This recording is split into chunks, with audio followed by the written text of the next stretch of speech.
တီတော်မရှိမတက်တာမရှိပါသူတီသူတက်ဆရာကြီးရဲ့အထာ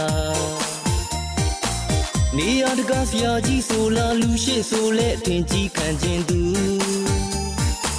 လူတကာကိုလက်ညှိုးထိုးကဝေပန်ကဲ့ရဲ့ပြည့်တင်ပြောဆိုဘာပဲလို့လို့ကိုပဲအဟုတ်ထင်ဘဝင်မျက်နာလေးနဲ့နဲ့လျှော့ပါဗျာ